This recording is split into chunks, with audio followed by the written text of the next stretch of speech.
The summer heat pressed down on the prairie like a hand over a mouth, thick and unyielding. The grass had turned the color of old rope, brittle enough to snap underfoot, and the horizon shimmered where the earth met sky, blurring the line between solid ground and mirage. In the distance, dust devils spun themselves into brief existence before collapsing back into nothing, their brief lives marked only by the swirling patterns they left in the dirt. Samuel Garrett stood in the doorway of his ranch house, one shoulder against the frame, watching the road for movement that never came. The wood behind him was warm from the morning sun, already radiating heat that would only intensify as the day wore on.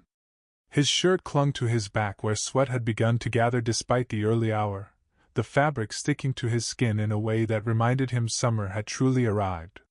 His eyes, narrowed against the glare, tracked the empty road that stretched toward town, a ribbon of packed earth that seemed to shimmer and dance in the heat.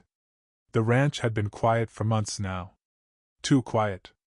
Since Martha's death the previous winter, the house had taken on the hollow quality of a place waiting to be filled again, its rooms echoing with footsteps that belonged to only one person. Samuel had tried to maintain it the way she would have wanted, keeping things clean, cooking meals that were more than just sustenance, but slowly, inevitably, he'd let things slide. Dishes sat unwashed for days. Dust gathered in corners. The garden she tended so carefully had gone to seed and weeds. He told himself it was because running a ranch alone left little time for domestic details. But in the quiet moments, usually late at night when sleep wouldn't come, he knew it was something else. Maintaining the house meant admitting she was gone, that her absence was permanent, and some part of him wasn't ready to accept that truth. The sound of hoofbeats pulled him from his thoughts. Samuel straightened, his hand moving instinctively toward the rifle that leaned against the doorframe just inside. But as the rider came slowly into view, he relaxed slightly. The figure was alone, and there was nothing threatening in the deliberate pace of the approach. The rider came slowly, not from haste or caution, but from the deliberate pace of someone who had learned that rushing through heat like this only made it worse. The horse's head hung low, its sides dark with sweat, and the rider swayed slightly in the saddle with the kind of exhaustion that comes from hours under an unforgiving sun. As the horse drew closer, Samuel could make out more details. A woman, her hair tied back beneath a wide-brimmed hat that had seen better days, her posture straight despite what must have been a long journey. She stopped at the edge of his property, where the fence posts marked the boundary between his land and the open range. For a moment, either of them moved. Samuel took in the details, the way her hands rested lightly on the saddle horn, the dust that coated her clothes from hem to collar, the careful blankness of her expression. She was measuring him just as he was measuring her, trying to determine whether this was a place she could safely approach. Then she dismounted with a fluid motion that spoke of years in the saddle, landing lightly in the dust despite her obvious fatigue. She led the horse forward on foot, each step raising small clouds that settled back onto her already dusty boots. Samuel stepped down from the porch, his own boots crunching over the sun-baked earth. The woman stopped a few paces away, her hand resting on the horse's neck. Up close, he could see the lines of fatigue around her eyes, the slight tremor in her fingers that suggested she'd pushed herself to the limit of her endurance, and something else, a weariness that went deeper than the exhaustion of a long ride. It was the kind of weariness that came from experience, from having learned that trust was something to be earned rather than given freely. "I'm looking for work," she said. Her voice was steady, but quiet, as if she were testing how the words would be received before committing fully to them. Samuel studied her for a moment, taking in the worn but well-maintained tack on her horse, the mended patches on her sleeves, the way she held herself, proud, but not too proud to ask for help. Ranch hands didn't usually come looking for work on foot, and they certainly didn't arrive alone. Women traveling alone were rare enough to be remarkable, and usually meant trouble of one kind or another was following. "What kind of work?" he asked. "Whatever you need," she replied without hesitation. "Cooking, mending, cleaning. I can handle livestock if you need that too. I've worked ranches before." He glanced past her at the empty road, then back at her face. The sun was climbing higher, the heat building with each passing minute. "You ride all the way out here by yourself?" I did. That's a long way from town. Most of a day's ride. I know. The silence stretched between them, filled only by the buzz of insects in the dry grass and the occasional stamp of the horse's hoof against the hard ground. Samuel could feel the sun burning the back of his neck, and he knew she must be feeling it too, standing there in the open without even the thin protection of a porch roof. Her horse shifted its weight, the leather creaking, and he saw the animal's sides heaving with each breath. Your horse needs water, he observed. I know that too. There was no defiance in her tone, just a flat acknowledgement of fact. Samuel made a decision. I pay fair, he said finally. $2 a week plus room and board. But the work's hard, and I don't have much patience for anyone who can't keep up or who'll disappear after a few days. I can keep up. And I won't disappear. He nodded once, a short, decisive movement. Water troughs around back. Get your horse settled, then come inside. I'll show you what needs doing. She led the horse away without another word, her steps steady despite the heat and exhaustion. Samuel watched her go, noting the way she moved, efficient, economical, someone who didn't waste motion or energy. Something about the way she carried herself, the careful balance between pride and desperation, told him there was more to her story than she was willing to share.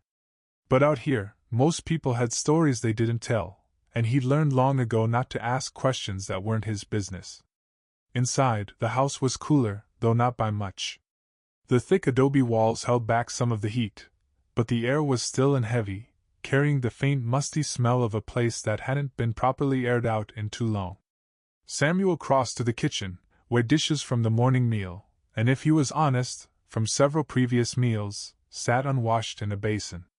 The counter held the remnants of hasty meals eaten standing up, breadcrumbs, a half-empty jar of preserves, a coffee cup with a dark ring at the bottom. He'd let things slide since Martha had passed, not out of laziness, but because maintaining a house alone while running a ranch left little time for the small details that kept a place from looking abandoned. And perhaps, in some deeper way, letting the house fall into disarray was easier than maintaining the illusion that life could continue normally in her absence. When the woman returned, her hat removed and her hair still bound back in a practical braid, he gestured toward the basin. Start there. There's soap in the cupboard and clean water in the barrel outside. She set to work without hesitation, her movements efficient and practiced. She rolled up her sleeves, revealing forearms that were tanned and marked with small scars, the kind that came from years of hard work rather than any single incident. Samuel watched for a moment, noting the way she tested the water temperature, the practiced way she organized the dishes before beginning to wash them, the careful attention she paid to getting into corners and crevices. This was someone who knew her work and took pride in doing it well. Satisfied, he left her to it, heading back outside to check on the cattle in the near pasture. The sun was brutal now, the heat radiating up from the ground in visible waves. His cattle had gathered in what little shade the scattered trees provided, their heads lowered, their tails swishing constantly at flies. He moved among them slowly, checking for signs of illness or injury, noting which ones were putting on weight and which looked thinner than they should. The work took him away from the house for several hours. When he returned, the transformation was subtle but unmistakable. The dishes were clean and put away. The counter had been scrubbed until it gleamed. The floor, which he'd swept perhaps once in the past month, showed the marks of recent attention.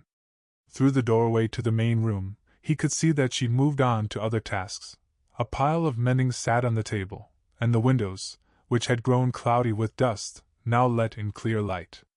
The day wore on in a pattern of small tasks and long silences. She cleaned the kitchen, swept the floors, mended a tear in one of his shirts that he'd been meaning to fix for weeks. She worked steadily through the hottest part of the afternoon, pausing only occasionally to drink water from the dipper by the barrel. Samuel found himself checking on her progress more often than was strictly necessary, curious about this woman who'd appeared out of nowhere and set to work as if she'd been doing it for years. When the sun began its descent toward the horizon, painting the sky in shades of copper and gold, Samuel found her outside, hanging laundry on the line he'd strung between two posts. The shirts and trousers, more than he'd realized had accumulated, flapped gently in the evening breeze that had finally arrived to break the day's heat. "You'll need to get back before dark," he said, approaching from the house. She paused, a shirt half pinned to the line. "I was hoping to stay." "Stay? In the barn, or wherever you have space. I can be back to work at first light." She finished pinning the shirt and reached for the next item in the basket, not looking at him. "It's a long ride back to town, and my horse needs rest." Samuel frowned, studying her profile. "You got family waiting on you in town?" For the first time since she'd arrived, something shifted in her expression, a tightening around the eyes, a barely perceptible stiffening of her shoulders. When she answered, her voice was carefully neutral. "No." He waited, but she didn't elaborate. Instead, she finished pinning the shirt and reached for the next item in the basket, her movements deliberate and controlled. The silence stretched between them, and Samuel found himself trying to read what she wasn't saying in the careful blankness of her face. A woman traveling alone, with no family, willing to take work at a remote ranch and sleep in a barn. There were only so many stories that fit those facts, and none of them were happy ones. "Barn's open," he said finally. "There's clean straw in the loft, and blankets in the tack room. But I expect you at the house before sunrise. 5 o'clock. I will be."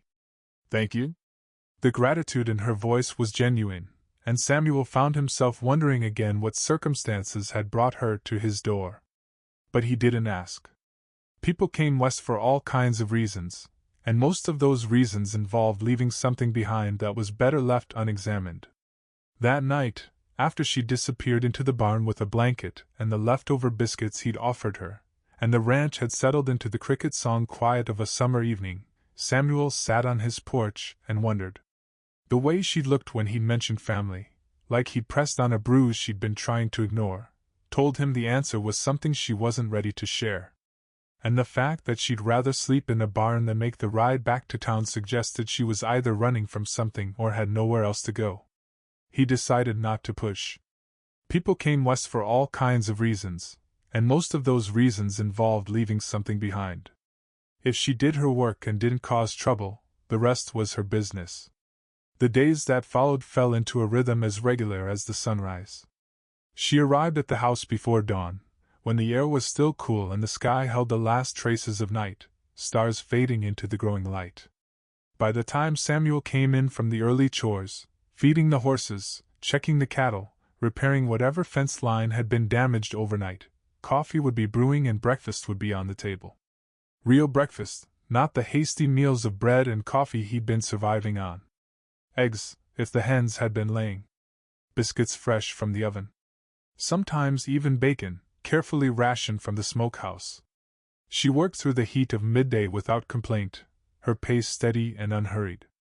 When the temperature climbed to its peak and Samuel retreated to the shade of the porch, or the relative cool of the barn, he'd see her inside, still working.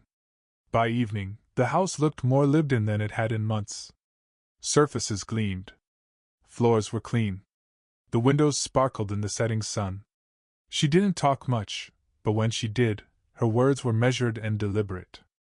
Samuel learned her name was Ruth, that she'd come from somewhere east, she didn't specify where, and that she knew her way around a ranch better than most hired hands he'd employed. She could milk a cow, tend a garden, even help with the horses when needed. Beyond that, she offered nothing, and he didn't ask. It was on the 5th day that Samuel's curiosity got the better of him. Ruth had finished the day's work and was preparing to head back to the barn when he made a decision that would later seem both inevitable and impossibly reckless.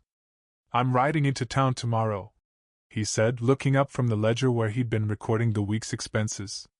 "Need supplies. You're welcome to come along if you need anything. Or if you want to send word to anyone." She paused, her hand on the door, her back to him. For a long moment, she was so still she might have been carved from the same wood as the frame. Then she shook her head, still not turning around. "I'm fine here." "You sure? Might be your only chance for a while. Won't be making the trip again for a couple weeks at least." "I'm sure. Thank you." Her voice was flat, carefully stripped of any emotion that might reveal too much. Something in the flatness of her tone, the rigid set of her shoulders, made him wonder if she was avoiding town deliberately. The thought lodged in his mind and stayed there through the evening, through the night spent tossing in the too-empty bed, and into the next morning when he saddled his horse and headed out. The ride to town took the better part of 2 hours, the trail winding through dry grassland and past occasional homesteads where other families were trying to carve out lives in this harsh country. The heat was already building by the time he reached the main street, and the few people out moved slowly, seeking shade wherever they could find it. Dogs lay panting under porches. Horses stood with their heads lowered at hitching posts. Samuel made his way to the general store, a long, low building with a porch that sagged slightly in the middle. Inside, the air was marginally cooler, and the smell of dry goods, flour, coffee, leather, was almost overwhelming after the open air. He placed his order with the clerk, a thin man with wire-rimmed spectacles who nodded and began gathering supplies without much conversation. While he waited, Samuel let his attention wander over the other customers. A few women examining fabric. A rancher he recognized from up north, arguing with the clerk about the price of barbed wire. And near the counter, 2 men in conversation, their voices low but carrying in the quiet store. "You hear about that woman living out past the Miller place?" one of them said. He was older, with a gray beard and the weathered look of someone who'd spent decades under the sun. Samuel's attention sharpened, though he kept his gaze on the shelves in front of him, apparently studying the canned goods. "What about her?" the other man replied. This one was younger, maybe in his 30s, with the rough hands of a laborer. "Got a whole mess of kids with her. 5 or 6, maybe more. Living in that old line shack nobody's used in years." The older man shook his head. "I seen them when I was riding fence. Bunch of children running around half wild, and that woman trying to keep them in line. Where'd she come from? Nobody knows. Just showed up one day a few months back. Keeps to herself mostly, but folks have seen her in town buying supplies. Always got at least one of the kids with her, sometimes more. They look thin, all of them. Like they're not getting enough to eat. Somebody should do something. Can't be legal, a woman keeping all those children without proper claim to them. Legal or not, she's trying. More than can be said for most." The older man paused. "Still, winter's coming eventually. That shack won't keep them through the cold, and I doubt she's got the means to feed them all when game gets scarce." Samuel's mind worked through the information, fitting it against what he knew of Ruth. The Miller place was a good distance from his ranch, but not impossibly far, maybe an hour's ride if you knew the shortcuts. The line shack the men were talking about was little more than a shell, barely weathertight, and certainly no place to house a family through the coming winter. He'd seen it once, years ago, when he'd been helping Miller round up strays. Even then it had been falling apart. He collected his supplies, loading them into the saddlebags and the canvas sack he'd brought for the purpose, and headed back. But instead of taking the direct route home, he angled east, toward the Miller property. The sun was high and merciless by the time he reached the area where the line shack stood, half hidden in a grove of cottonwoods that had somehow survived despite the dry conditions. From a distance, he could see movement around the structure. Samuel dismounted and led his horse into the cover of the trees, moving quietly. As he got closer, the details came into focus. Children, ranging in age from maybe 5 or 6 to 12 or 13, were scattered in the shade around the shack. One of the older boys was carrying water from a nearby creek in a bucket, the weight of it making his steps uneven, water sloshing over the rim with each footfall. A girl with braided hair, maybe 10 years old, sat on what passed for a porch, though it was really just a few sagging boards, mending what looked like a shirt several sizes too small. 2 smaller children played in the dirt with sticks, drawing patterns and laughing at some private game. And standing in the doorway, watching the children with an expression Samuel had never seen her wear at the ranch, was Ruth. She hadn't noticed him yet, hidden as he was in the shadows of the cottonwoods. He stayed at the edge of the trees, taking in the scene. The children looked thin, their clothes patched and faded, but they moved with the ease of those who were cared for, who felt safe despite their circumstances. There was laughter in their voices, and the way they interacted suggested a family unit rather than a random collection of orphans. Ruth's face, usually so carefully neutral, showed something entirely different now. Worry, yes, evident in the lines around her eyes and the way she scanned the surrounding area as if watching for threats. But there was also a fierce protectiveness that explained more than any words could have.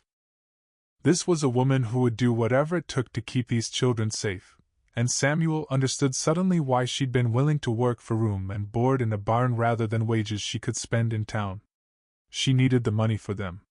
Samuel backed his horse away quietly, careful not to make any sound that would alert her to his presence. He'd seen what he needed to see, and showing himself now would only frighten her, make her think he was a threat to whatever fragile stability she'd managed to create. As he rode away, his thoughts churned with the implications of what he'd discovered. 5 children. Maybe more. Living in a shack that wouldn't survive the first hard storm. Ruth working herself to exhaustion every day, then riding back to care for them at night. It was unsustainable, and she had to know it. But what choice did she have? If she asked for help, questions would be asked. Authorities might get involved. The children might be taken away, sent to orphanages or worse. By the time he reached his ranch, the sun was beginning to set, painting long shadows across the yard. Ruth was waiting on the porch, her posture tense, her eyes tracking his approach.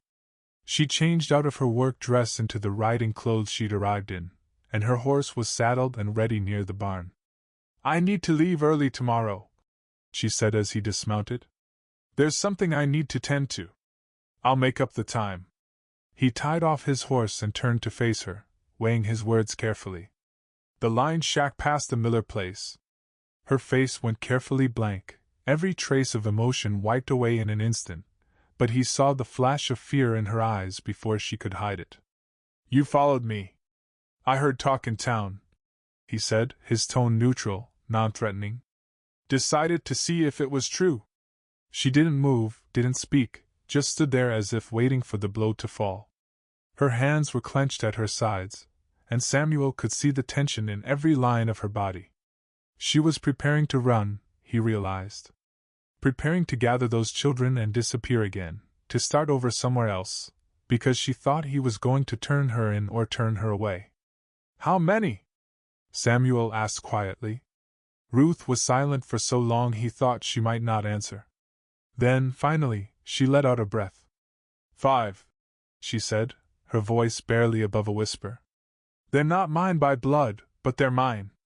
Where did they come from?" "Different places." She looked away, toward the horizon where the sun was sinking into bands of orange and red. "I found them, or they found me. Some were orphaned when their parents died of fever. Some ran away from situations I couldn't let them go back to. Places where they were being hurt, or worked like animals, or worse. And you took them in. What else was I supposed to do? Leave them?" For the first time, there was heat in her voice, a defensive anger rising. "I've seen what happens to children in orphanages, Mr. Garrett. I've seen what happens to children who have nowhere to go and no one to protect them. I won't." "I wasn't thinking that," Samuel interrupted, his voice still calm. She stopped mid-sentence, her mouth still open on the next defense she'd been preparing to make, staring at him with confusion and suspicion warring on her face. "That shack won't make it through winter," he continued matter-of-factly. "And you can't work here and care for them at the same time, not the way things are now. You'll wear yourself down to nothing, and then where will they be? I'll figure something out." Her voice was tight, defensive. "I always do. I'm sure you will. But there's an easier way." Ruth's eyes narrowed. "What way?" Samuel looked past her at his house, at the empty rooms that echoed with only his footsteps, at the space he'd been trying to fill with work and silence, and the pretense that he didn't notice how hollow it all felt. "Bring them here. There's room enough, and the work will go faster with help. The older ones can learn to handle the ranch, earn their keep. The younger ones," he shrugged. "Children should have a roof that doesn't leak and enough to eat. I can provide that. You don't know what you're offering." Ruth's voice was strained, disbelieving. 5 children, Mr. Garrett. They're loud and messy, and they'll turn your house upside down. They'll cost you money you don't have to spend, and time you don't have to give. And if anyone finds out, if the wrong people ask questions, I know exactly what I'm offering, Samuel said, meeting her eyes steadily. I'm not doing it out of charity, if that's what worries you. I need the help, and you need a place that won't collapse in the first hard storm. As for questions, he paused, thinking. Well, people out here mind their own business mostly. And if they don't, I'll tell them you're my housekeeper and they're your wards. Simple as that. But why? Ruth's voice broke slightly on the question. You don't know me. You don't know them. Why would you take this on? Samuel was quiet for a moment, looking out at the ranch his wife had helped him build, the home they'd planned to fill with children of their own before illness had taken her, and those dreams with her. Because I can, he said finally, simply. And because leaving you out there in that shack when I've got empty rooms here doesn't sit right. He paused, then added more quietly. And because a ranch this size shouldn't be this quiet. Martha always said it was meant to have children running through it. Maybe she was right. Ruth stared at him for a long moment, as if trying to find the trick in his words, the hidden condition that would turn the offer into a trap. But Samuel's expression remained open, patient, waiting for her to decide. They're good children, she said finally, her voice thick with emotion she was trying to suppress. They've been through terrible things, but they're good. They deserve better than what I can give them on my own. Then let's give them better. The next morning, Samuel rode with Ruth to the lined shack. The sun was just beginning to rise, painting the eastern sky in shades of pink and gold. The air was cool, the heat of the day still hours away, and the grass was wet with dew that soaked through their boots as they walked the horses up to the ramshackle structure. The children were already awake, gathered around a small fire where Ruth must have been cooking something in a battered pot. They looked up at the approach of the horses, their expressions shifting from curiosity to wariness when they saw Samuel. The older ones, a boy and a girl who looked to be about 12 or 13, moved instinctively to place themselves between the younger children and this stranger. Ruth dismounted and walked forward, her hands raised in a calming gesture. It's all right, she said softly. This is Mr. Garrett. He's offered us a place to stay. At his ranch. The oldest boy, thin and dark-haired with eyes that held too much understanding for his age, stepped forward. His jaw was set, his shoulders squared despite his slight frame. Why? He asked, his voice challenging. What does he want from us? It was a fair question, the question of a child who'd learned that help always came with a price, and Samuel respected him for asking it directly. He dismounted slowly, keeping his movements deliberate and non-threatening, and approached until he was a few paces away.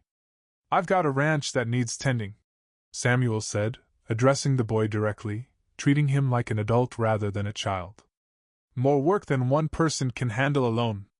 Your mother's been working for me. She's not our mother, the boy interrupted, but there was no anger in it, just a statement of fact. Close enough, Samuel replied without missing a beat. She's been working for me, and she's been doing good work. Makes sense for you all to be closer, where she doesn't have to make that long ride every day. You look old enough to help with the ranch work. Can you ride? The boy hesitated, then nodded. Some. Can you mend fence? Tend livestock? I can learn. That's all I'm asking. You work, you earn your keep. All of you. Samuel's gaze swept across the group, taking in each face. I've got a house with empty rooms, a barn that needs tending, gardens that need planting. Plenty of work for everyone. A younger girl, maybe 7 or 8, with tangled hair and a dress that had been patched so many times the original fabric was barely visible, tugged on Ruth's skirt. Will there be food? She asked in a small voice. Every day? Ruth's face tightened with emotion, and Samuel felt something twist in his chest at the simple, devastating question. Every day, he promised, looking at the girl. 3 meals, and more if you're hungry between. The children looked at each other, a silent communication passing between them, Then the oldest boy looked at Ruth. "Is it safe?" "I think so," Ruth said quietly. "I believe him." The boy studied Samuel for another long moment, then nodded once. "All right." They packed what little they had, a few blankets, some cooking pots, clothes that looked like they'd been mended more times than they'd been worn new. It was pitifully little, the accumulated possessions fitting into 2 small bundles and a canvas sack. The children moved with the practiced efficiency of those who'd learned to travel light, who'd learned that attachment to things was a luxury they couldn't afford. Within an hour, they were ready. The ride back to the ranch was slow, the smaller children taking turns riding double with Samuel and Ruth while the older ones walked alongside. Samuel learned their names as they traveled. Thomas was the oldest boy, the one who challenged him. The oldest girl was called Mary, quiet and watchful, who kept one of the younger ones, a girl named Lily, close by her side at all times. Then there were the twins, Jack and Joseph, maybe 9 years old, who looked so like Samuel knew he'd have trouble telling them apart. And finally, the youngest, a boy of maybe 5 named Daniel, who rode in front of Samuel and kept turning around to stare at him with wide, solemn eyes. By the time they arrived at the ranch, the sun was at its peak, and Samuel could see the exhaustion in their faces, not just from the ride, but from the accumulated weariness of too many days without enough food, enough shelter, enough security. "Water's in the barrel by the house," he said as they dismounted. "Get yourselves cleaned up, then we'll figure out sleeping arrangements and get some food in you." The children scattered, their initial wariness giving way to curiosity as they explored the ranch. Samuel watched them go, saw how they stayed in pairs or groups, never venturing too far from Ruth or each other. They moved like wild creatures granted temporary sanctuary, ready to bolt at the first sign of danger. Ruth still stood beside her horse, her hand resting on the saddle, her expression unreadable. "This is going to change things," she said quietly, watching the children examine the barn with wonder. "I expect it will. You might regret it. 5 children it's chaos. It's noise and mess and constant demands. Your peaceful house won't be peaceful anymore." Samuel considered this, watching Daniel crouch down to examine something in the dust, his small face intent with concentration. "I've regretted a lot of things in my life," he said finally. "Staying in an empty house, pretending I didn't notice how quiet it was, that was starting to feel like something I'd regret more." Ruth looked at him then, really looked at him, as if seeing him clearly for the first time. "Thank you," she said, and the words held a weight of meaning that went far beyond the simple phrase. The first weeks were an adjustment that tested everyone's patience and flexibility. The house, once silent except for Samuel's footsteps, now rang with voices and the constant motion of children learning to navigate a new space. Doors slammed. Footsteps thundered on the floorboards. Arguments erupted over trivial things and were settled with the kind of dramatic emotion only children could muster. Samuel, who'd grown accustomed to solitude, found the noise overwhelming at first. He'd retreat to the barn or the far pastures when it became too much, seeking the quiet he'd grown used to. But slowly, gradually, he began to adjust. The noise became familiar rather than jarring. The chaos revealed itself to have its own patterns and rhythms. Thomas, the oldest boy, took to ranch work with surprising skill. His movements were careful but confident as he learned to handle the livestock, to mend fence, to saddle and care for horses. He was quiet, serious beyond his years, but Samuel saw the way his shoulders gradually relaxed, how he began to move with less tension, as if finally allowing himself to believe this place might last. Mary, the oldest girl, appointed herself Ruth's assistant, shadowing her through the daily tasks of cooking and cleaning and learning with an intensity that suggested she understood how precarious their situation was, that at any moment it might all disappear. She kept Lily close always, the younger girl rarely leaving her side, and Samuel learned through fragments of overheard conversation that they were sisters who'd been orphaned when fever swept through their town. The twins proved to be handfuls, full of energy and mischief, constantly underfoot and into everything. But they were also eager to help, to prove their worth, and they took on the tasks of fetching water and tending the vegetable garden with a determination that was almost comical in its intensity. Little Daniel attached himself to Samuel with the kind of instant, unwavering devotion only a child could offer. He followed Samuel around the ranch, mimicking his movements, asking endless questions in his high, piping voice. At first, Samuel found it unnerving. He wasn't used to being followed, to being looked up to with such complete trust. But gradually, he found himself explaining things, teaching the boy about the horses and cattle, answering the questions with more patience than he'd known he possessed. The children found their own roles naturally, fitting themselves into the spaces the ranch offered. The older ones helped Ruth with cooking and cleaning, learning to bake bread and prepare meals that fed 8 mouths instead of 1. The younger boys fetched water and tended the vegetable garden that Samuel had let go to seed. Mary took charge of the chickens, gathering eggs each morning with Lily's help. Thomas became Samuel's shadow when he wasn't needed elsewhere, learning the work of running a ranch with an attention that suggested he was memorizing every detail. Slowly, imperceptibly, the ranch began to feel less like a place Samuel was maintaining out of obligation and more like a home being actively lived in. Meals became communal affairs, the table crowded and noisy, filled with the kind of chaotic energy that came from too many people trying to talk at once. Arguments broke out and were resolved. Jokes were made. Stories were shared.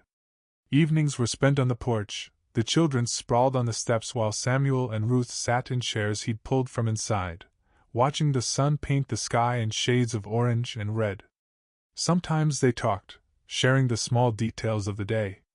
More often, they sat in comfortable silence, letting the sounds of the children's play wash over them. One evening, after the children had gone to bed and the ranch had settled into quiet, Ruth spoke without looking at him. "You never asked where I came from. Figured you'd tell me if you wanted to." She was silent for a moment, her gaze fixed on the horizon where the last light was fading. The air had cooled with the sunset, bringing relief from the day's heat, and somewhere in the distance a coyote called out, its voice lonely and wild. "I was running," she said finally, "from a man who thought he owned me because I'd worked in his house for years.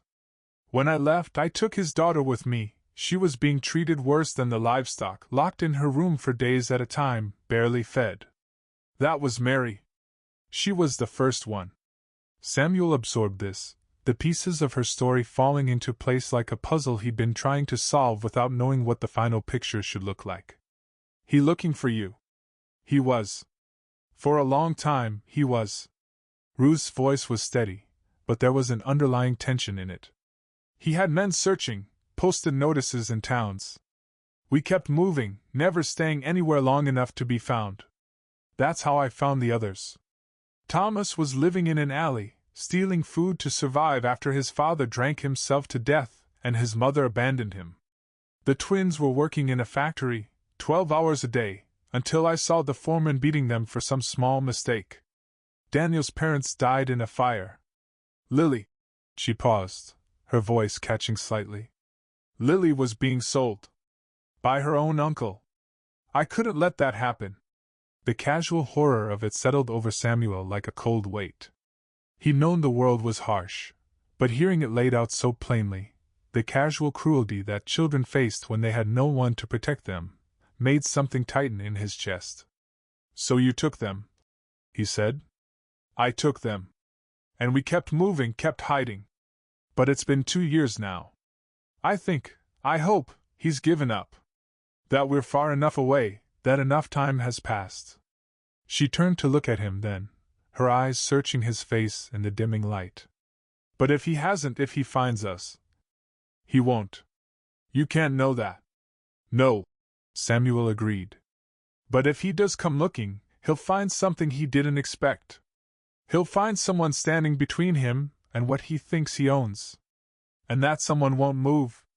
Ruth stared at him, and in the fading light he could see the glisten of tears she was fighting to keep from falling. "Why are you doing this? Really? Don't tell me it's just because you need help with the ranch."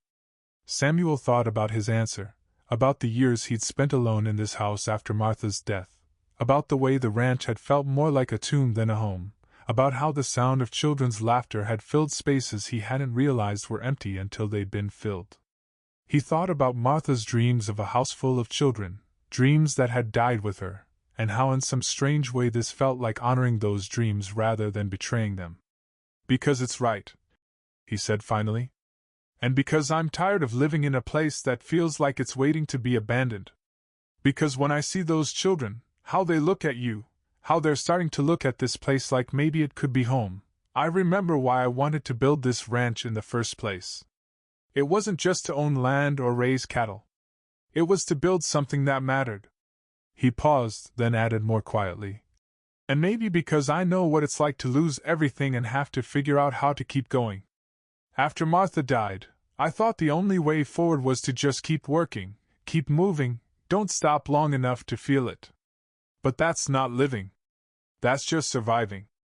And I'm tired of just surviving." The silence that followed was different from the ones before, deeper, more significant, as if something unspoken had been acknowledged between them. Ruth wiped at her eyes with the back of her hand, a quick, almost angry gesture, as if annoyed at herself for the display of emotion. "I won't let you down," she said. "I know you won't." Summer deepened, the heat pressing down harder each day, turning the prairie gold and then brown. The creek that ran through Samuel's property slowed to a trickle, and they had to dig deeper to reach good water. The cattle grew listless in the heat, gathering in what little shade existed. But life on the ranch continued, adapting to the season's demands. The children grew browner too, their skin darkening under the relentless sun, their bodies filling out with regular meals and hard work. Samuel watched them change day by day, watched them transform from the wary, half-wild creatures who'd arrived into something more solid, more present. They laughed more freely now. They ran without constantly looking over their shoulders. They began to claim space, to spread out, to act like children rather than refugees. Thomas proved to be a natural with horses, patient and firm in a way that reminded Samuel of the best handlers he'd known. The boy would spend hours in the corral, working with the animals, talking to them in a low, steady voice. Samuel taught him to break green horses, to read their moods, to understand the language of their movements. By midsummer, Thomas could handle most of the ranch's horses as well as Samuel could. Mary took charge of the household with Ruth, and together they created routines that turned chaos into something manageable. Meals appeared at regular times. Clothes were washed and mended. The house stayed clean despite the constant traffic of children and ranch hands. She was quiet, Mary, but there was a steel in her that Samuel recognized, the kind of strength that came from having survived things that should have broken her. The twins remained whirlwinds of energy, but they channeled it into work now. They tended the garden with fierce dedication, competing to see who could pull more weeds or carry more water. The vegetable plots that Samuel had neglected began to flourish under their attention, producing beans and squash and tomatoes that supplemented their meals. Lily, who rarely spoke and never left Mary's side, began to venture further from her sister as the weeks passed. Samuel would see her sitting on the porch steps, playing with a cloth doll Ruth had made her, or crouched in the garden watching the twins work. She was like a flower slowly opening, revealing herself in small increments. And Daniel followed Samuel everywhere, a small shadow that chattered constantly. The boy asked endless questions about everything: why the sky was blue, where the cattle came from, how to tell if a horse was happy, what made thunder. Samuel found himself answering with a patience he hadn't known he possessed, explaining the world to someone seeing it with fresh eyes. It was Thomas who first noticed the riders. He'd been out checking the fence line on the eastern boundary when he came running back, his face tight with worry, his breath coming hard. He'd pushed one of the horses harder than he should have, and the animal was lathered with sweat. 3 men, he said, his words tumbling over each other in his haste. Riding this way. They stopped to ask me who I belonged to. Samuel's hand went instinctively to the rifle hanging over the door, his body responding before his mind fully processed the threat. What did you tell them? That I worked here. They asked if there were others. I didn't answer, just got on the horse and rode back. Ruth had gone still, her face pale beneath the tan the summer sun had given her. The basket of laundry she'd been carrying slipped from her hands, spilling clean sheets onto the porch floor. "He found us," she said, her voice barely above a whisper. Samuel didn't ask who he was. He didn't need to. Instead, he turned to Thomas. "Get the others inside. All of them. Keep them away from the windows and keep them quiet." The boy nodded and ran, his boots thundering across the porch. Samuel checked the rifle, then set it back on its hooks within easy reach. He stepped out onto the porch, Ruth beside him despite his gesture for her to stay inside, and waited. The three riders came slowly, their horses moving at a walk, taking their time. Samuel used the minutes to study them, to assess the threat they represented. The man in front was older, maybe 50, his face hard and weathered in a way that spoke of more than just sun and wind. There was cruelty in the set of his mouth, and the coldness of his eyes as they swept over the ranch. The two men flanking him were younger, harder to read, but they carried themselves like men who knew how to handle the rifles slung across their saddles. The leader pulled up his horse at the edge of the yard and sat there, looking first at Ruth, then at Samuel. His gaze lingered on Ruth with an expression that made Samuel's jaw tighten, a look of ownership, of possession reclaimed. "Ruth," the man said, and his voice was surprisingly cultured, almost refined, which somehow made it worse. "Been a long time. 2 years if I'm counting right." "Not long enough, Mr. Thornton," Ruth replied, and though her voice shook slightly, she held her ground. Thornton's gaze shifted to Samuel. "This your place?" "It is." "She work for you?" "She does." The man nodded slowly, his eyes moving over the house, the outbuildings, the corrals, taking inventory. "She steal anything of yours?" "No." "That's funny, because she stole something of mine. My daughter, to start with. And 5 other children who were under my care, under legal contracts that gave me rights to their labor until they came of age." The words were spoken calmly, as if they were discussing a business transaction rather than human lives. Samuel kept his expression neutral, but his mind was working, processing the implications. Legal contracts. That complicated things in ways a simple fight wouldn't. "The children here are under my protection," Samuel said carefully. "Your protection," Thornton repeated, and there was something ugly in his smile. "That's real noble of you, Mr. Garrett. Mr. Garrett. Very noble. But nobility doesn't change the law. Those children were bound to me by legal contract. Their parents, or in some cases their guardians, signed them over to my care in exchange for debts forgiven, or money paid, or simple relief from the burden of feeding another mouth. I have the papers. I have the law on my side.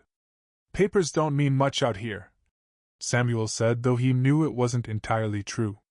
The law, such as it was, did reach this far, and a man with legal documents and the will to use them could cause considerable trouble. "They mean everything," Thornton countered. "I could ride into town right now, present those papers to the sheriff, and have him come out here with a warrant. You'd be harboring stolen property, because that's what those children are, legally speaking." "Property. My property." Samuel felt Ruth tense beside him, felt the barely suppressed rage and fear radiating from her. He kept his voice level, reasonable. "Or you could ride away and forget you saw anything. Save everyone a lot of trouble." Thornton's smile widened, but it never reached his eyes. "Now why would I do that? I've got considerable investment in those children. Money spent on their feeding and housing over the years. Labor I'm owed in return. You think I'm going to just walk away from that? I think," Samuel said, taking a single step forward, "that what you're calling legal rights looks a lot more like slavery when you describe it that way. And I think most folks around here wouldn't take kindly to a man who talks about children as property to be owned and exploited." The two men flanking Thornton shifted in their saddles, but Thornton raised a hand to stop them. His expression had hardened, the veneer of civility cracking to reveal something colder beneath. "You don't know who you're dealing with," Thornton said. "I know enough. I know Ruth wouldn't have run with those children if you'd been treating them right. I know children don't look at someone the way I saw your daughter look at you when you rode up, like they're seeing something that scares them deep down." Thornton's hand moved toward his belt, and Samuel's body responded instinctively. His hand shot out, grabbing the rifle from where it leaned against the door frame, the barrel coming up to point steady at Thornton's chest before the man could clear leather. "You're going to turn your horse around," Samuel said quietly, his voice carrying across the yard with absolute certainty. "And you're going to ride out of here. If you come back, if you go to the sheriff, if you cause any trouble for these people, I'll make sure everyone in 3 counties knows exactly what kind of man you are. The kind who locks children in rooms and starves them. The kind who sells little girls to the highest bidder." Thornton's face darkened with rage, his cheek twitching. "You're making a big mistake." "No," Samuel replied. "The mistake would be letting you take them. Now ride." For a long moment, no one moved. The tension stretched taut as a wire, ready to snap. Then Thornton jerked his reins, turning his horse with more force than necessary. "This isn't over," he said, his voice tight with barely controlled fury. "Yes," Samuel said. "It is." The 3 men rode away, but Samuel kept the rifle in his hands until they were out of sight, until even the sound of hoofbeats had faded into the distance. Only then did he lower it, his breath coming out in a slow exhale. Ruth was shaking beside him, her hands clenched into fists so tight her knuckles had gone white. "He'll be back," she said, her voice raw. "He won't let this go. You don't know him, he never lets anything go. Maybe. But not today. You don't understand what he's capable of. The things he did." Her voice broke. "Mary's mother worked in his house, just like I did.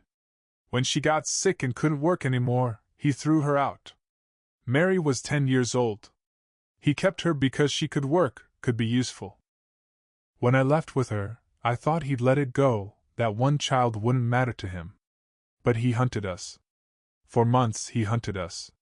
Samuel turned to look at her, saw the fear in her eyes, but also something else, a fierce, protective rage that matched his own. "Then we'll be ready if he comes back." They fortified the house that night, working by lamplight after the children had been put to bed. Samuel checked every window, every door, making sure locks were solid and hinges were firm. He moved weapons into strategic locations, rifles by the doors, a pistol in the kitchen, another in the main bedroom where Ruth slept with the girls. Thomas, who was old enough to understand the danger, helped without being asked.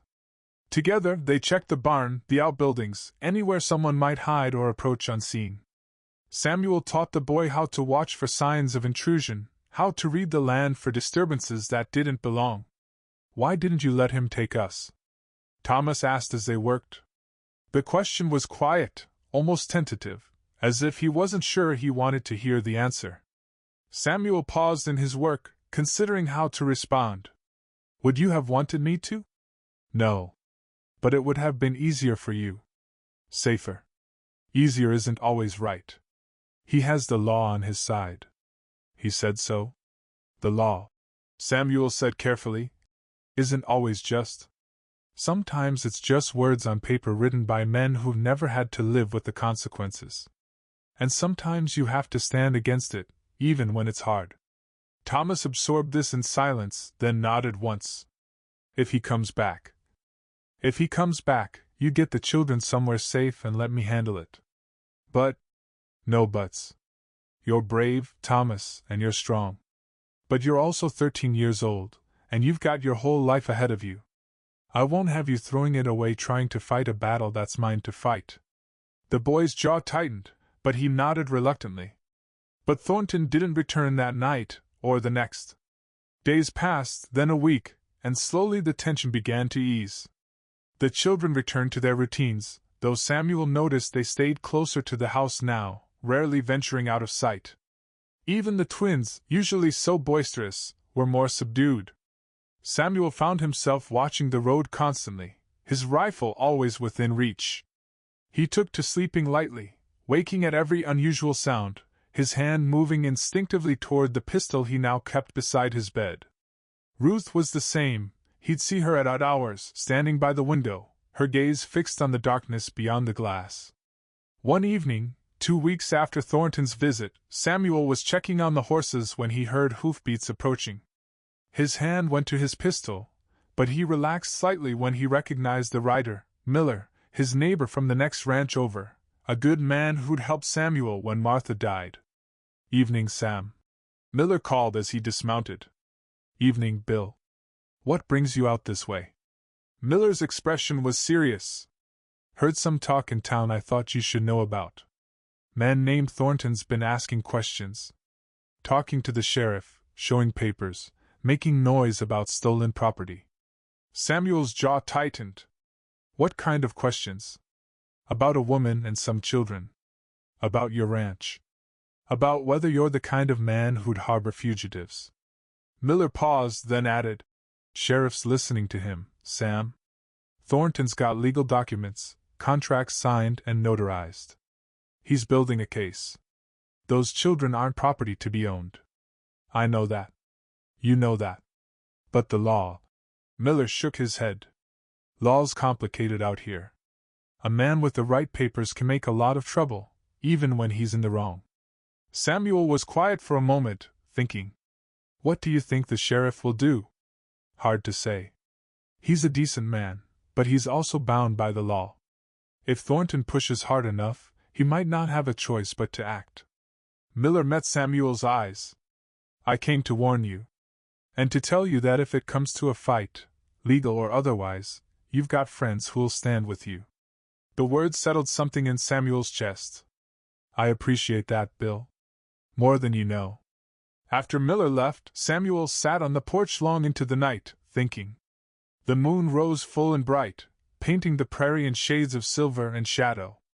Inside, the house was quiet, the children asleep, Ruth moving softly through the rooms checking on them one last time before bed.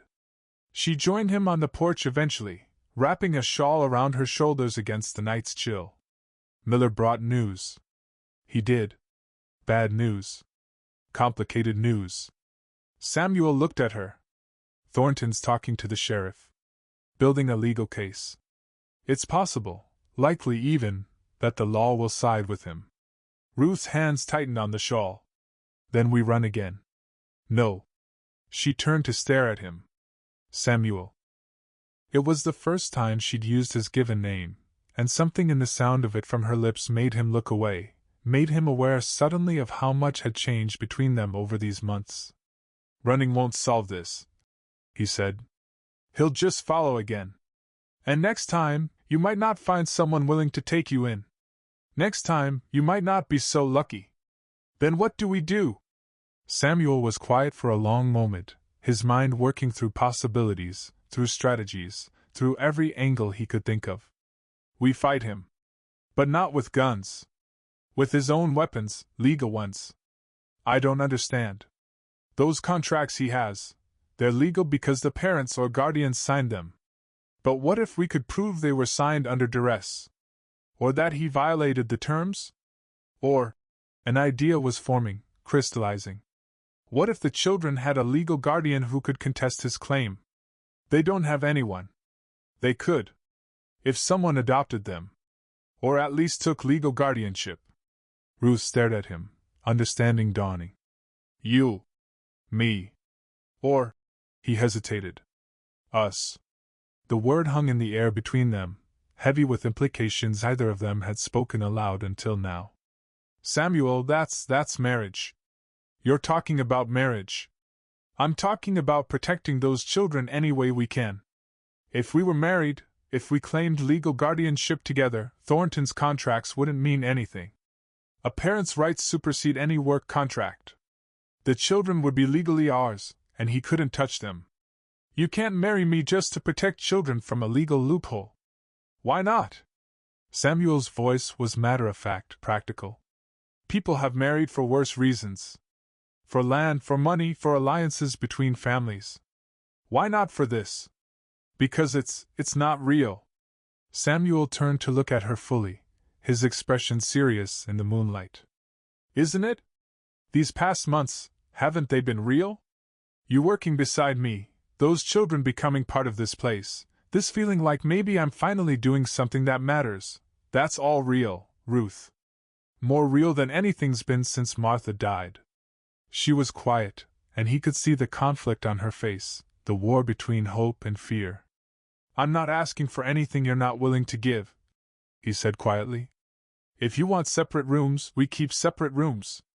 If you want it to be a marriage in name only, for the sake of the law and nothing else, then that's what it'll be. I'm offering protection. Legal standing. A way to keep those children safe. If that's all you want from me, that's all I'll be. And if it becomes something more? The question was barely audible, but Samuel heard it. Then we'll figure it out together. But first things first, we keep them safe. Everything else can wait. Ruth was silent for a long time, her gaze fixed on the horizon. When she finally spoke, her voice was steady, certain. All right. If you're sure. I'm sure. Then yes. For them. To keep them safe. They rode into town 3 days later, just the two of them, leaving Thomas in charge of the ranch with strict instructions not to let anyone approach. The morning was clear and hot, the sun already brutal despite the early hour. The courthouse was a squat adobe building in the center of town, its walls thick enough to keep out some of the heat. Inside, it was dim and relatively cool, the air carrying the smell of old paper and dust. The clerk who handled legal documents was an elderly man named Peterson who'd known Samuel for years.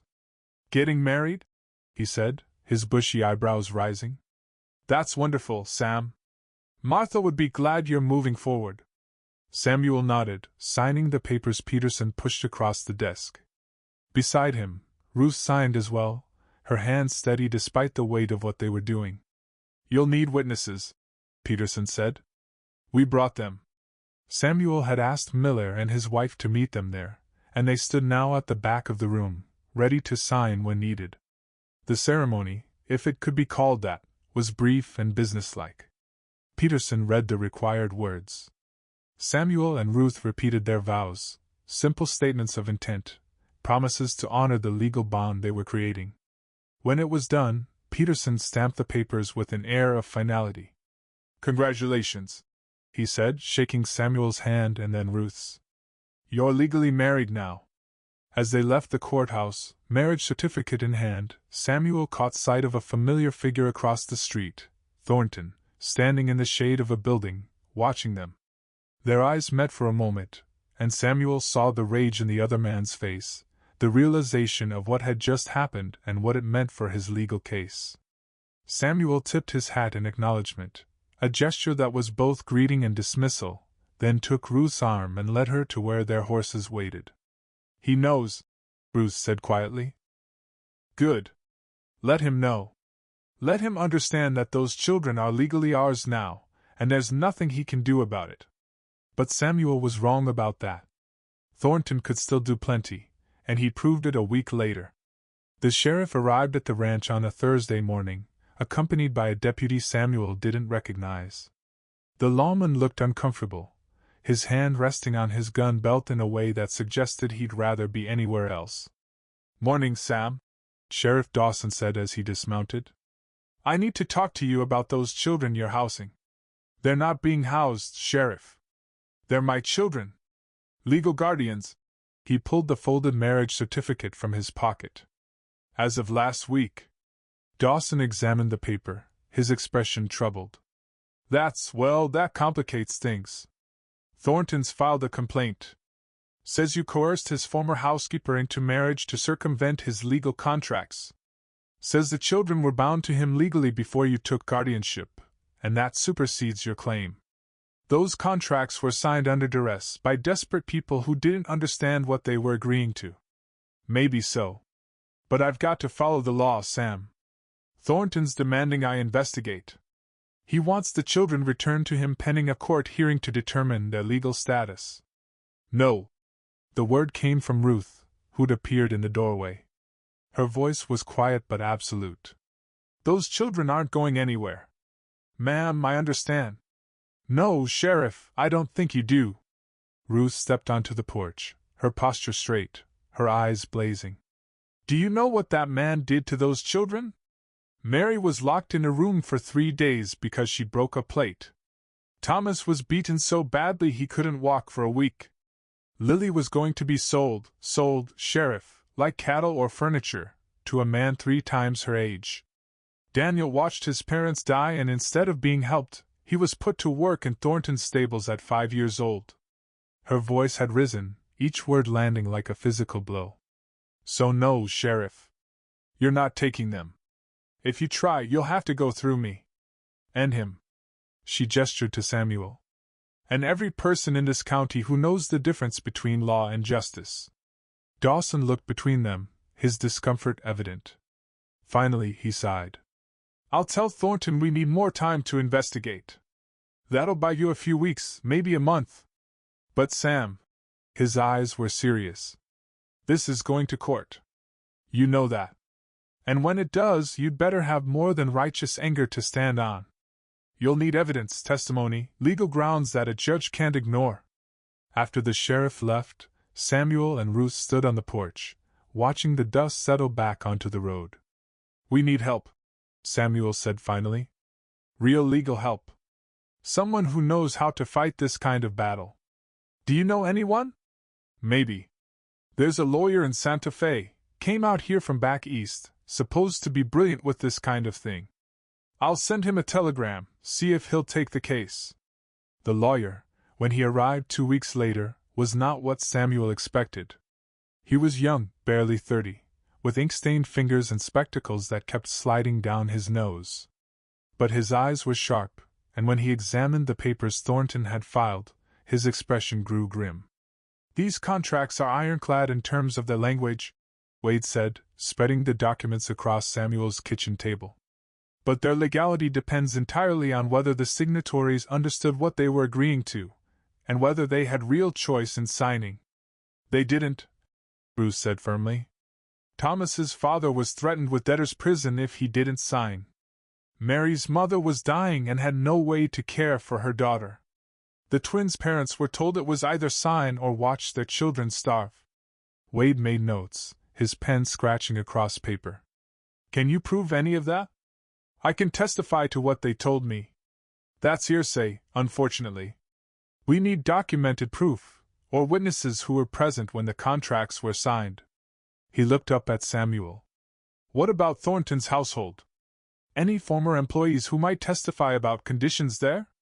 Samuel thought of the conversations he'd had in town, the careful questions he'd asked. There might be. A few people who've worked for him over the years. But they're scared of him. Then we make them less scared.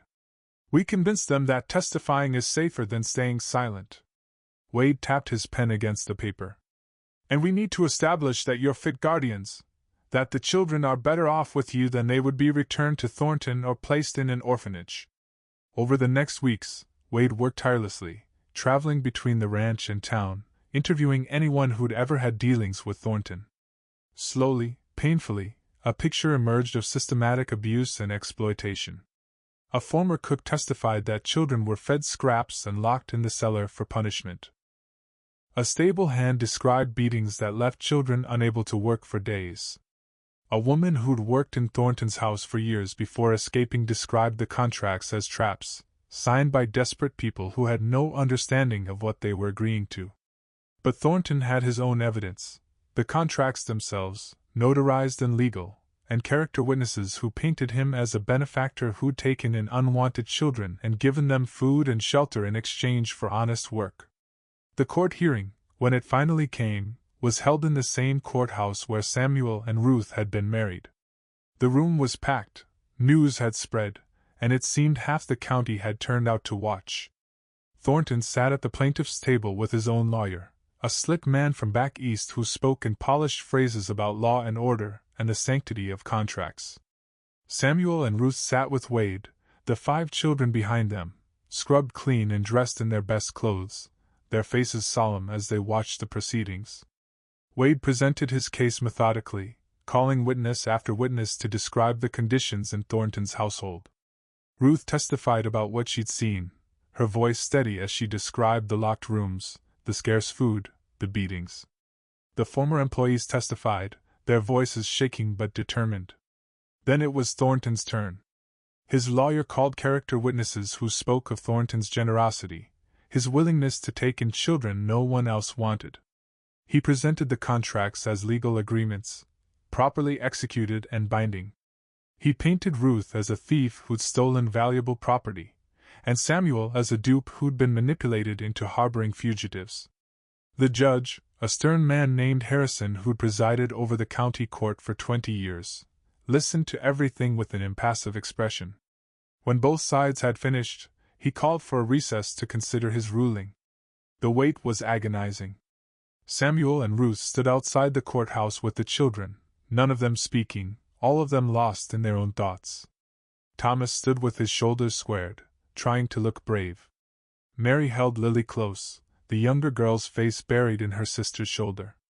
The twins stood together, as always, their usual energy muted.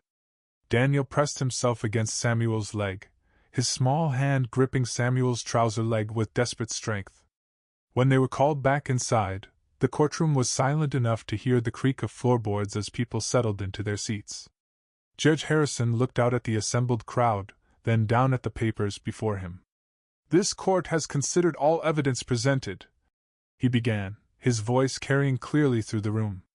"The question before us is not whether Mr. Thornton's contracts are legally binding, they are. The question is whether enforcing those contracts serves the interests of justice and the welfare of the children involved." Samuel felt Ruth's hand find his beneath the table, her grip tight. "The testimony presented suggests that conditions in Mr. Thornton's household were inadequate at best and abusive at worst. While Mr. Thornton disputes these characterizations, the weight of evidence supports them. Furthermore, this court finds that the contracts in question were signed under duress by individuals who lacked the resources to refuse, making them morally if not legally questionable." Thornton's face was darkening, his hands clenched on the table. "As for the current situation, the court finds that the children are currently placed in a stable home with legal guardians who have demonstrated the means and willingness to care for them. Mr. and Mrs. Garrett have shown that they can provide adequate food, shelter, education, and moral guidance." The judge paused, his gaze moving to where the children sat. "The law exists to serve justice, not merely to enforce contracts. In this case, enforcing Mr. Thornton's contracts would separate children from a home where they are thriving and return them to conditions that this court finds unacceptable." He brought his gavel down once. "Custody of the children remains with Mr. and Mrs. Garrett. Mr. Thornton's petition is denied. Furthermore, the contracts in question are declared void on grounds that they were obtained through duress and have been violated through documented abuse." The courtroom erupted. Thornton was on his feet, shouting, but his voice was drowned out by the sound of relief and celebration from the spectators. Samuel felt Ruth's hand tighten on his, felt the tremor of emotion running through her. Behind them, the children were crying, not from fear or sadness, but from the overwhelming relief of finally being safe. Thornton stormed from the courtroom, his lawyer hurrying after him. Samuel watched him go, saw the rage and humiliation on the man's face, and felt a moment of unease. Men like Thornton didn't accept defeat gracefully. But that was a problem for another day. For now they had won. The children were legally theirs, protected by a court ruling that Thornton couldn't overturn without grounds for appeal, grounds that didn't exist. Outside the courthouse, people crowded around to offer congratulations. Miller clapped Samuel on the shoulder. Other ranchers and townspeople who testified or simply shown up to support them offered words of encouragement. Wade, gathering his papers, accepted Samuel's thanks with a tired smile. "You built a strong case," Wade said. "The evidence spoke for itself. But more than that, the judge could see what those children have become since living with you. That was the real argument. Not the law, but the lived reality of children who are finally being cared for." The ride back to the ranch was quiet, but it was a different kind of quiet than the tense silence of the past weeks. This was the quiet of relief, of a long battle finally ended. The children dozed in the back of the wagon Wade had loaned them, exhausted from the emotional toll of the day. Ruth sat beside Samuel on the driver's seat, her head eventually coming to rest on his shoulder as the miles passed.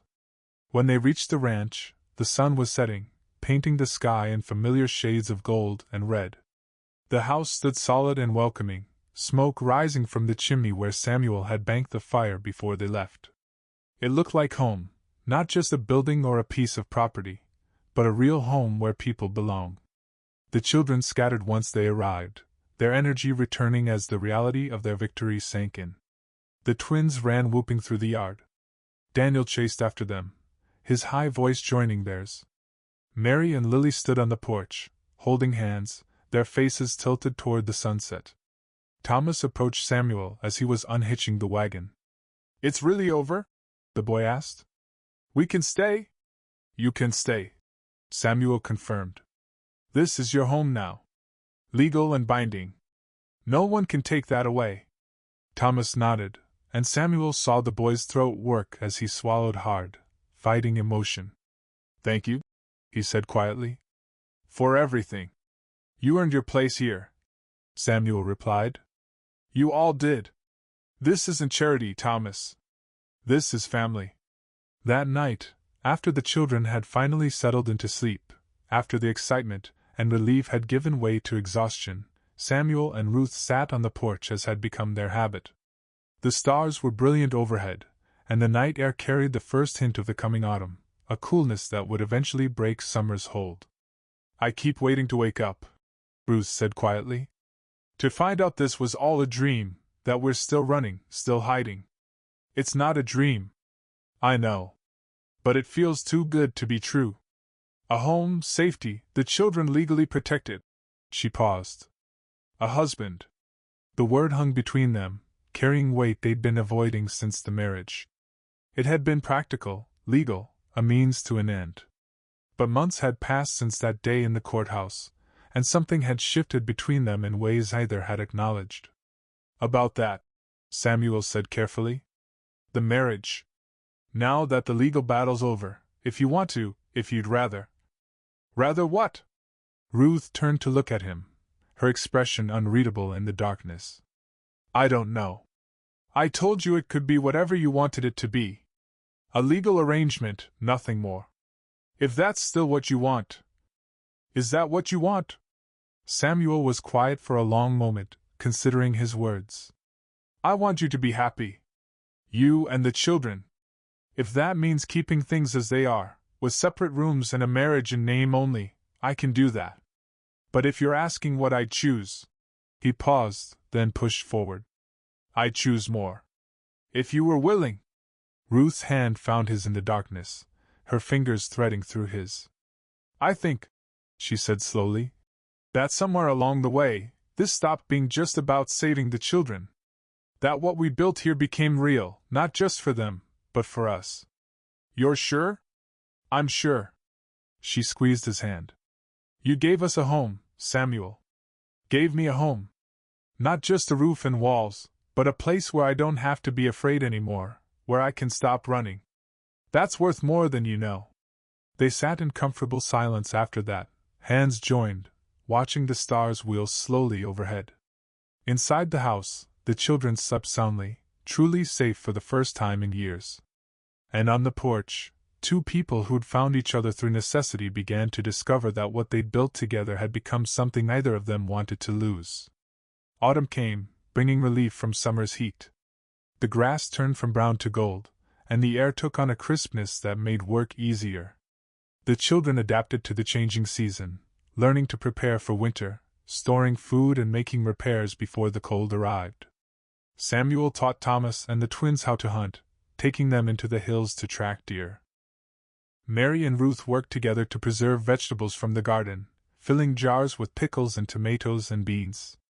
Lily, who'd been so silent and withdrawn when she first arrived, began to speak more, her voice growing stronger as her confidence grew. Daniel remained Samuel's shadow, but he was growing too, losing some of his baby softness, becoming stronger and more capable. He could saddle his own horse now, could do basic chores without supervision, could read simple words from the primer Ruth had ordered from town. The ranch prospered. With more hands to help, Samuel was able to expand his herd, to improve his property, to build the enterprise he and Martha had dreamed of. But more than that, the place felt alive in ways it never had before.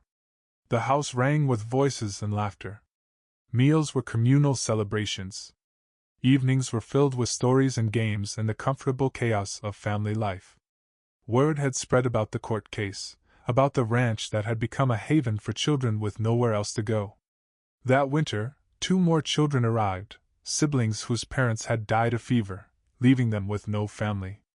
Ruth and Samuel took them in without hesitation, and the house adjusted to accommodate them. The children who'd been there longer helped the new ones settle in, showing them how things worked, making space for them in the rhythms of ranch life. It was a pattern that would repeat itself over the years as Samuel and Ruth's reputation spread, as more children found their way to the ranch that didn't turn anyone away. But that first year, that summer and autumn and winter of becoming a family, of fighting for and winning the right to stay together, that would always be the foundation. It was the story they tell on cold winter nights, the reminder that home wasn't just a place but something you built together, something worth fighting for. Spring came eventually, as it always did, bringing green to the brown prairie and new life to the ranch. Samuel stood on his porch one morning, watching his children, because that's what they were now, fully and legally and in every way that mattered, scattered to their various tasks. Thomas was in the corral, working with a young horse. Mary was hanging laundry, Lily helping her reach the line. The twins were in the garden, arguing cheerfully about whose turn it was to carry water. Daniel was following Ruth around the kitchen, chattering about something he'd seen, his voice high and happy. It was everything Samuel and Martha had dreamed of, in a form he never could have imagined. The house was full, the ranch was thriving, and he was no longer alone. Ruth joined him on the porch, wiping flour from her hands on her apron.